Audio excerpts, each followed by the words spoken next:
Hi, we are Monica, Isabel, and Alejandra, and these are some problems that we are gonna show you how to solve of the Calculus 1, and this is our first partial project. the steps to solve a problem of limits and infinity. The first step is to divide all terms by the x to the highest power. The second step is to simplify. The third step is to substitute the x's with either the infinity or the negative infinity. When doing this step, you should remember the zero property, which states that every term divided by either infinity or negative infinity will cancel out. The fourth step is to rewrite your equation. After that, you simplify and you have your final answer.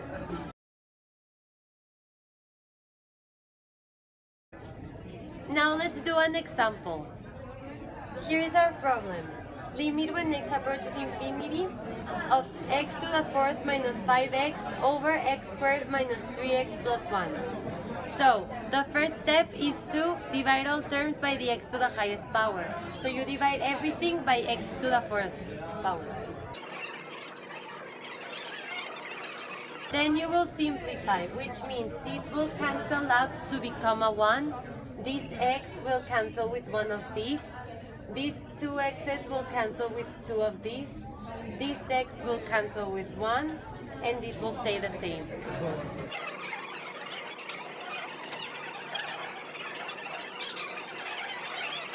So the next step is to substitute the x's with the infinities.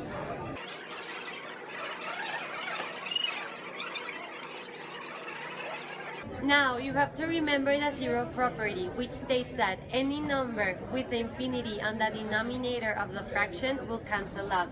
So we will cancel this term, this one, and this one. And we will end up with our final answer.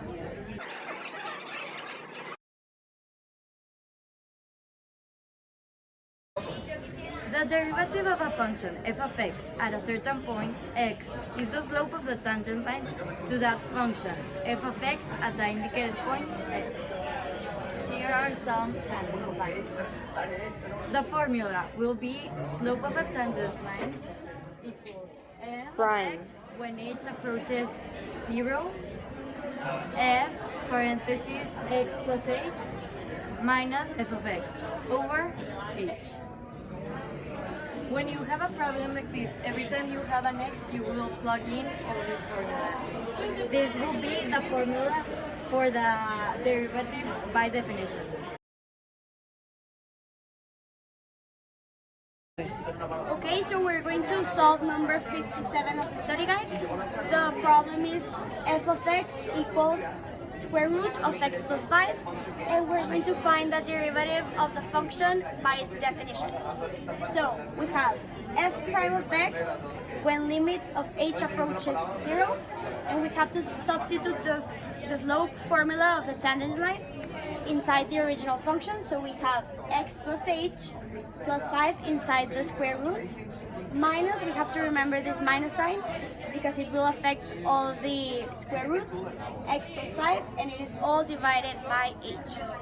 And we have f prime of h when limit of h approaches 0, and we will multiply by its conjugate.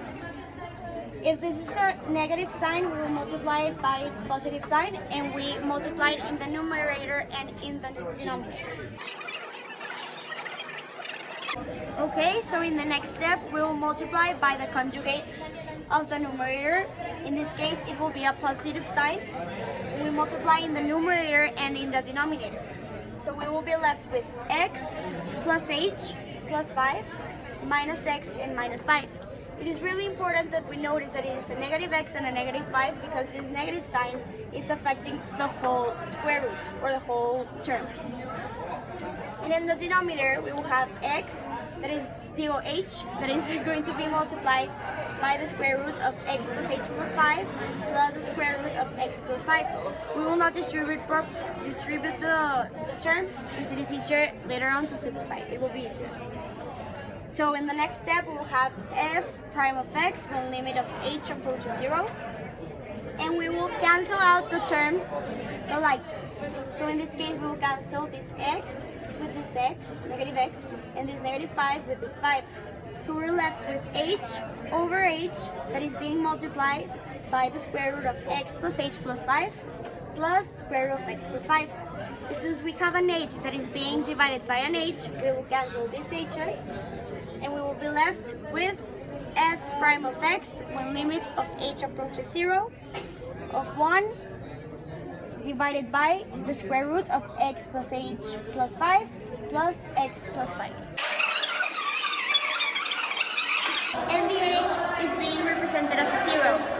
So it will be cancelled out and we will be left with x plus 5 plus the square root of x plus 5. And since we are adding two terms that are equal, we're left with f prime of x equals 1 over 2 square root of x plus 5. And